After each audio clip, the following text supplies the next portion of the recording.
Jai Hind everyone, welcome to Force Defense Academy. In this video, I'll discuss about Israel and Palestine conflict.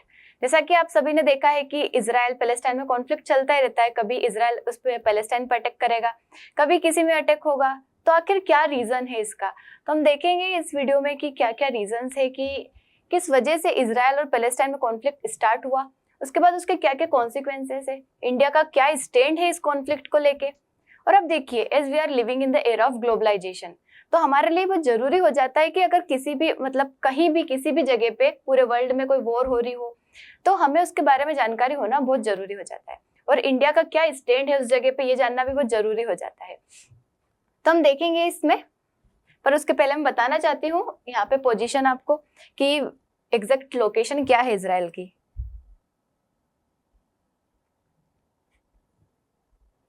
तो देखिए, ये है हमारा Israel, ठीक है।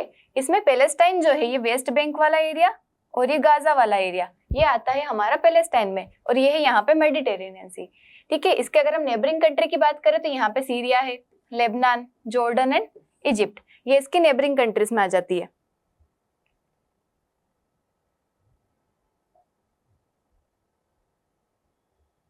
Okay fine.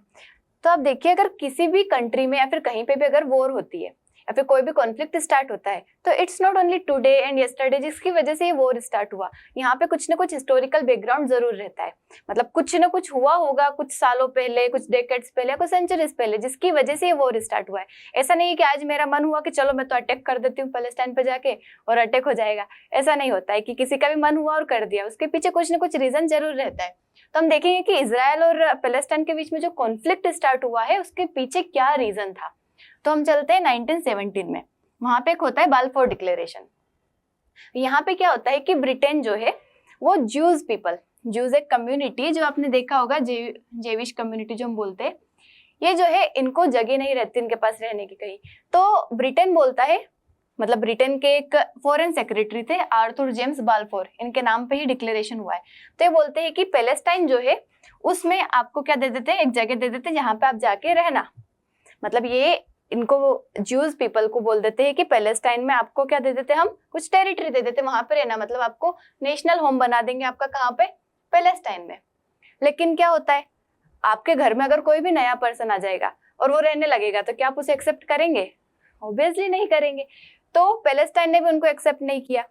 अब पैलेस्टाइन क्यों रखेगा वहां पे? वहां पे क्या होता है, पैलेस्टाइन के आसपास सारी अरब कंट्रीज है, मतलब ये सारी क्या है आसपास, जो हमने देखा था लेबनान, सीरिया, इजिप्ट, ये सब क्या है अरब कंट्री से। यहाँ पे मुस्लिम लोग रहते हैं और जेविश कम्युनिटी को एक्सेप्ट नहीं करते हैं।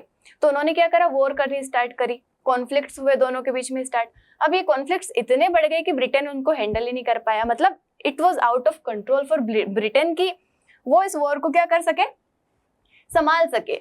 तो ब्रिटेन बोल देता है नहीं भैया मुझसे तो नहीं हो रहा, ये सारी रिस्पॉन्सिबिलिटी दे देता है वो यूनाइटेड नेशन को, जो कि अभी भी बना था, मतलब अराउंड 1945 में बना था यूनाइटेड नेशन, आपको पता है।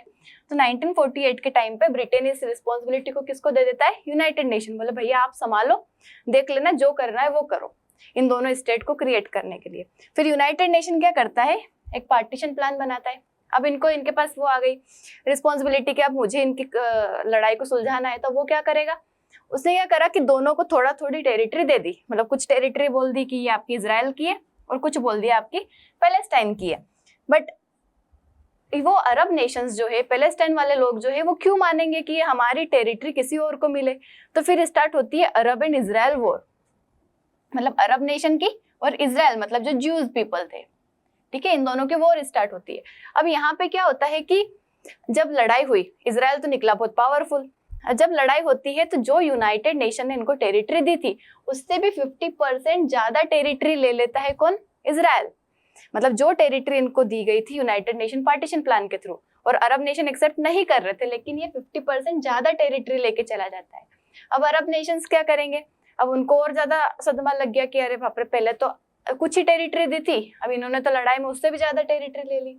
अब यूनाइटेड नेशन पार्टीशन प्लान जो था उसके बारे में देख लेते हैं। उसमें क्या हुआ था कि कुछ जो जॉर्डन जो था वो वेस्ट बैंक वाले एरिया को कंट्रोल करेगा, उसके बाद जो इजिप्ट है वो गाजा स्ट्रिप को कंट्रोल करेगा, इस तरीके से कुछ डिवीजन उन्होंने किया था।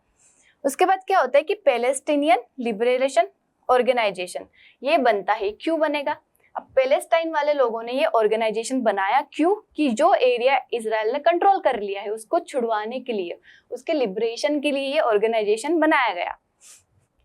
अब फिर क्या होता है? फिर वॉर होगी। अब ये छुड़वाने के लिए ऑब्वियसली लड़ाई करेंगे, तो फिर 6 डे वॉर होती है अराउंड 1967 में। तो वहां पे क्या होता है कि अब इजराइल और ज्यादा अच्छे से लड़ता है। वो क्या करता है कि कुछ एरिया गोलन हाइट्स वाला एरिया सीरिया से ले लेता है, फिर वेस्ट बैंक वाला एरिया और ईस्ट जेरूसलम जॉर्डन से ले लेता है, Sinai peninsula and Gaza strip Egypt से। इन सब एरिया पे भी क्या कर लेता है? वो कंट्रोल कर लेता है। मतलब पहले तो कुछ एरिया उसने कंट्रोल किया, लड़ाई में आसपास वाले जो अरब नेशंस थे उनसे भी ये एरिया क्या कर लेता है? कंट्रोल में कर लेता है। जो हमने शुरू में देखा था, जैसे कि एक बार और बता देती हूँ, ये जो हमने एरिया देखा था, ये वेस्ट बैंक वाला एरिया जो है, इधर ये जेरूसलम वाला जॉर्डन से ले लेता है, इधर गाजा स्ट्रिप जो है ये इजिप्ट से ले लेता है, और यहाँ एक एरिया है हमारा गोलन हाइट्स जो कि सीरिया से ले लेता है। मतलब इतने एरिया पे क्या कर लेता है? इजराइल कंट्रोल कर लेता है। तो उसके बाद क्या होगा? एक कैंप डेविड अकॉर्ड। अब यूनाइटेड स्टेट पहले उसका तो बड़ा अच्छा दबदबा है, तो वो सोचता है चलो हम जाते हैं और क्या करते हैं? इस वॉर को सुलझाते हैं। तो यूनाइटेड नेशन आता है, थोड़ा पीस एग्रीमेंट मतलब वहां पे करवाता है, बट यूनाइटेड नेशन भी नहीं करवा पाता है। यूनाइटेड नेशन छोड़ता है, चलो छोड़ो, फिर वो भी वहां से चला जाता है। It was remain unfulfilled. फिर होता है हमास। हमास एक ऑर्गेनाइजेशन होता है जो कि बनता है पैलेस्टाइन में, मतलब इजिप्ट के कुछ मुस्लिम लोग रहते हैं, एक ऑर्गेनाइजेशन बनाते हैं, जबकि यूनाइटेड स्टेट जो है इसको एक टेररिस्ट ऑर्गेनाइजेशन मानता है। ये भी किस लिए था? इजरायली फोर्सेस से लड़ने के लिए, उनके अगेंस्ट था ये, तो ये बनता है। फिर ओस्लो अकॉर्ड होता है। ओस्लो अकॉर्ड फाइनली एक एग्रीमेंट होता है जिससे क्या होता है कि ये वॉर को शांति मिलती है, कॉन्फ्लिक्ट खत्म होता है। इसमें 1993 में ओस्लो अकॉर्ड के तहत कुछ जो टेरिटरी है, मतलब सारी तो इजराइल ने कंट्रोल कर ही ली थी, उसके बाद कुछ टेरिटरी, जैसे हमने वेस्ट बैंक